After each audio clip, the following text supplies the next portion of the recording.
Okay, so this is kind of an odd one, because what we have here is Llamatron 2112, which is a Jeff Minter game, i.e. Llamasoft, i.e. not something you would expect to see in DOS. In fact, I think he only made like 2 DOS games, and then the rest were like Commodore 64 or Amiga or ZX Spectrum or something like that. But yeah, this is actually a DOS game.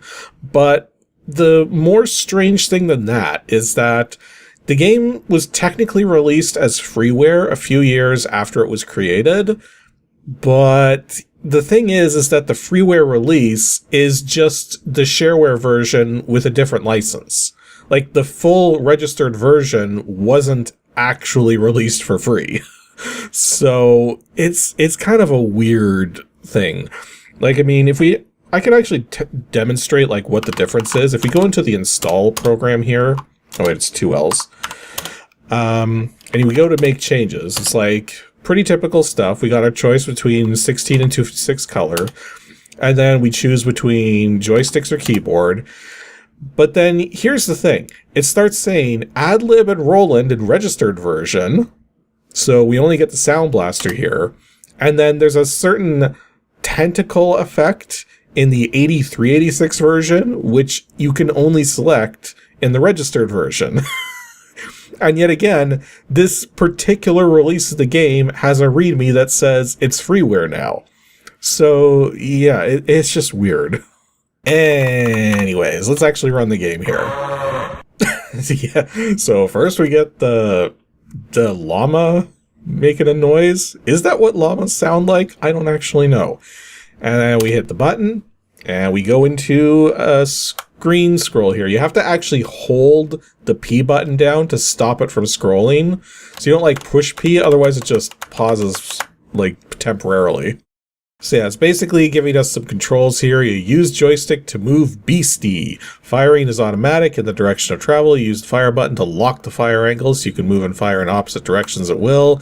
It tells you right here as well that if you're using joystick controls and you have 2 joysticks, you can use the Robotron style. So you can't do that with the keyboard for whatever reason, but I suppose you could just modify the DOSBox key mapper to remap keyboard keys to joystick inputs and then do it that way. Although the other thing too is, given dual axis gamepads nowadays, you can just do it that way. Anyways, mission: rescue beasties and kill everything else, where possible. Get beasties for bonus and hot bullets. They last for a couple of seconds and slice through all enemies like a cat through butter. Given the fact we have the internet now, I'm willing to bet there is video of cat plus butter, and I'm going to guess the cat doesn't go straight through it. Collect last beastie for special bonus. Collect hearts to make all the little beasties fall in love with you. They run towards you. Game makes 165 for high scores. Good luck. Okay. And yeah, already it sounds like a Robotron clone, because it is a Robotron clone.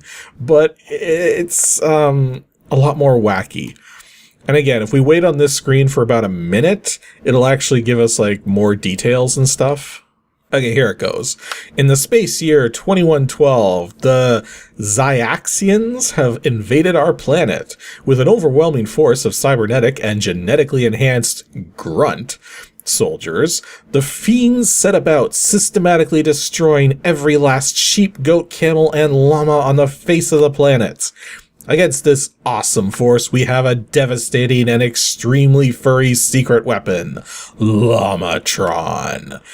Llamatron, bionic, telepathic, psychedelic, and completely Osric. The laser-spitting Llamatron is the best hope to defeat the Xiaxian hordes and keep our beasties safe.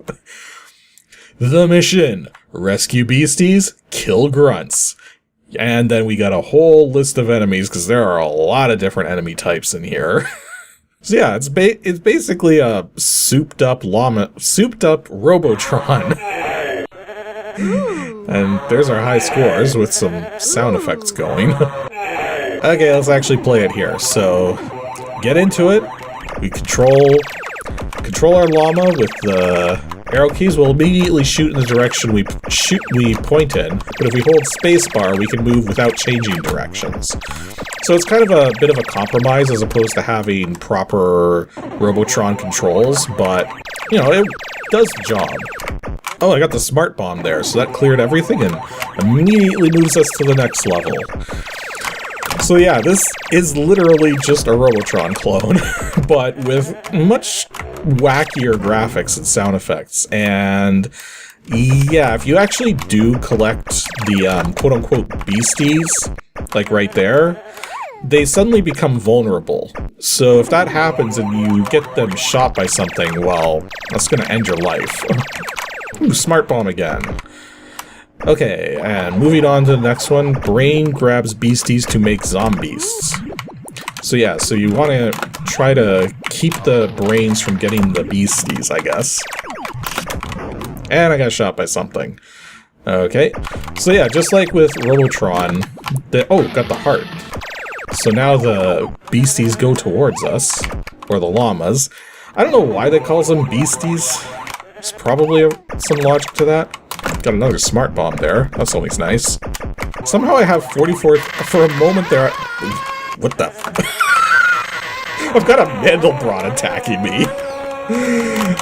Yeah, for a moment there I had 44,440 points. How's that for coincidental? Okay, destroy the hamburgers. Move on. What have we got next? We got killer plants and other assorted things. So it is kind of difficult using the default keyboard controls, having to hold spacebar to change. Yeah, because if I was playing with proper... Okay, I wasn't even paying attention there. Because yeah, if I was playing with proper dual stick controls here, it'd be a lot easier to react to some of these things happening here, but as it stands, I just gotta do my best despite that. Oh, that's an umbrella? Okay, apparently there was an umbrella bouncing around that we could collect. And that's it for that one. Oh, I guess we can continue? You just push spacebar? Oh, you can keep your score, too. So, what is even the point of losing all your lives, then? Smart bomb! And that didn't actually help. Maybe we actually have to collect the umbrella, because I'm pretty sure those enemies that were... Yeah, I'm pretty sure the enemies that are... What? Even... Oh, probably the raindrop. It is very hectic on screen, as you can see. Maybe we gotta get the umbrella first, and then that'll... Okay, maybe that worked. We are now being attacked by cherries, and I also have rebounding bullets. And I am also dead. Because the game... So much happening on this game right now. Okay, that was a big scream. Like, one of the things that's going on, too, is that there can only be one sound effect playing at a time. Oh. That wasn't a power-up. The laser being pointed out there. That was a bad thing. So maybe we want to, like, shoot the laser away? Ugh, this game is getting a lot trickier very quickly. Oh boy. But yeah, it's notably hectic here. I got one continue left. Let's see if we can actually get onto the high score table. Maybe. Probably not. Gonna find out. Oh, didn't have to defeat the laser. I got a 16-ton thing that tried to squish us just there, so glad that didn't hit us. Did I run into the wall? Is the wall dangerous? Well, I know the 16-ton weight is dangerous. I didn't even have to get hit by it to know that. Okay, I think I got an extra life there at the end. Yeah, I did. And now I got smiley faces, because of course, the smiley faces are going to be deadly. I know the wall's not deadly, I just ran into it there trying to escape and did not take damage. See? Yeah, I was never extremely good at Robotron. Like, controls aside, even if I had proper twin-stick controls right now, I probably would not be faring too well. Because the simple fact is, Robotron was meant to be a quarter muncher. It was designed specifically to be incredibly frenetic and hard. And this is definitely no exception, except this is a PC game. So you would think they would have at least some leeway. Oh, we got the killer Mandelbrot again that screams like crazy when we shoot it. Okay, last life. Probably gonna die. But, yeah, we're dead. And that's the game over. 115,488 points. Is that worth a high score entry? It is not. I am nowhere close to Jill down there. But yeah, that's Llamatron 2112. It is effectively a Robotron clone, but with the Llamasoft touch added to it. Which means it is totally crazy and whacked out. But hey, that's what people wanted from that company, so that's what you get.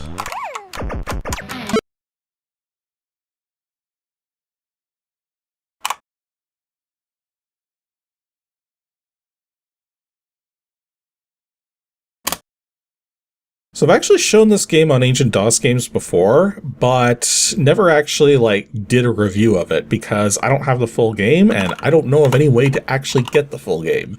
So what we have here is Breakfree. First we're going to get the logo, Software Storm, with Silent Lightning. Yeah, there's not a lot of sound effects in the game, but and there's our title, Breakfree. Software Storm, copyright 95. It says 95, but I'm pretty sure the game was released in 94. Also, it just went right past the credits there for some reason. Anyways, so if we go to the help screen here, it says the object of the game is to break free from each level by destroying all the breakable walls with your fireball. You have a limited number of fireballs with which to break out of all the levels in the game. When you lose the last fireball, the game is over. That's not entirely true. If you have there's a particular power. I'll explain when more of this is explained here. Keep your fireballs in play by bouncing them off of an invisible paddle directly in front of you. You must constantly predict where each fireball will return and move yourself to intercept it. Yeah, this is a first-person Breakout game, which is kind of weird. But as you see the gameplay, you might understand why this concept never really took off. Although one thing that's neat though is that it says here during gameplay you can move forward, backward, and from side to side. So you can actually move forward and backward with your paddle, which is not a common feature in a Breakout game. But the reason it's done here is because it also gives you a time limit on the stages. So moving yourself forward helps to sort of get more hits going so that you can get to the bricks faster. And the other thing too is it actually allows you to launch multiple fireballs at a time. The only trick is that you can't recollect them. So if you miss one of the fireballs and it goes off the bottom of the map area, well, then you've lost that. So it's kind of a trade-off. Do you want more fireballs to beat the level faster, or do you want less fireballs so that you have more control over what's going on? Now here's one of the other considerations. It says here, on some levels, guns can be found. Remember to use the control key, not spacebar to shoot. You can also use the mouse button. Use guns wisely. They can be carried over from level to level, and you can save your shots for hard-to-get walls. And this is the exception I was referring to. If you still have shots left for your gun, and you run out of fireballs, the game will continue to let you play. Just in case there happens to be a fireball embedded in a wall, because if you free that fireball, well, now it's in play, and you can continue playing. And yeah, unfortunately, because we don't have the registered version, we don't get the editor. Yeah, apparently the full game has an editor for making your own levels. Oh, well. Anyways, let's start the game up. You got 3 choices here, easy, medium, and hard. Basically, the way the difficulty works is the easier setting gives you more fireballs, and I think they move slower as well. So you also have an increased time limit as a result of that. In fact, let's just quickly check. Easy on the first level here gives us 1 minute 20 and 5 fireballs. Medium gives us 1 minute 20 and 3 fireballs. And hard gives us... Okay, so it doesn't affect the time limit, but I do believe it affects the speed of the fireballs. So that would almost seem like going on easy would actually be a bad idea, because if the fireballs are slower, that means it takes longer to beat the stage and you might run out of time. But anyways, let's choose medium, because it seems like the basic way to do it. So we've got our controls here, we can move around. Can't turn the view because that would probably be disorienting. And then we hit the button, launch a fireball.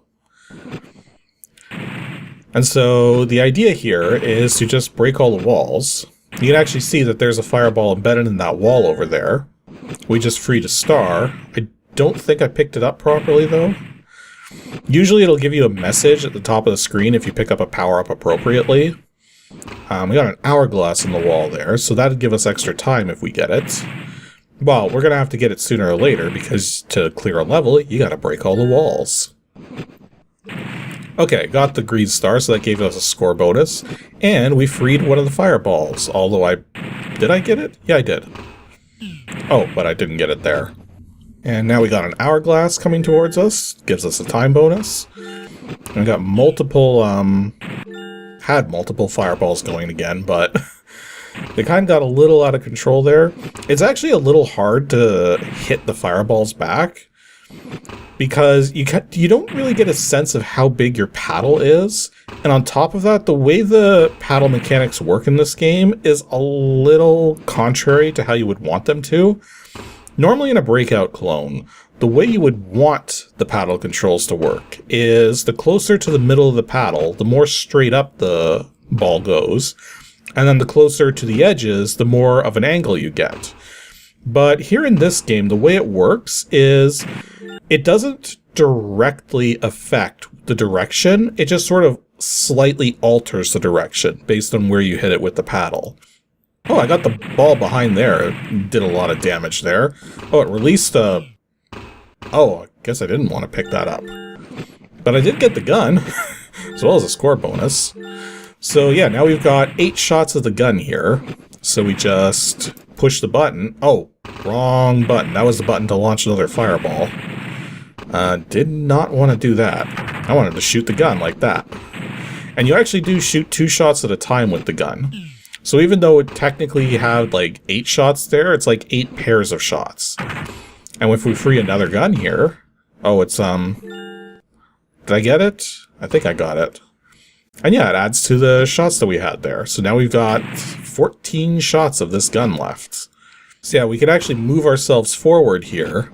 And now, when we're bouncing the fireball, because we're closer to the back, we're going to get more bounces going to get more hits going on these walls here.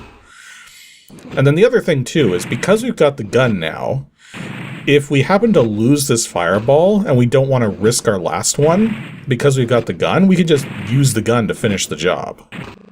But we didn't have to. Moving on to the lithium level. So yeah, what I was trying to explain in terms of the physics is that when you hit the fireball back with the paddle, it only makes small adjustments. It doesn't make huge adjustments. So it's like, it's a relative change as opposed to an absolute change, which takes some getting used to because it's not a huge change. Like, you don't generally have to hit the ball multiple times at the particular angle side of the paddle that you want to get the angle at to get the fireball to move where you want it to.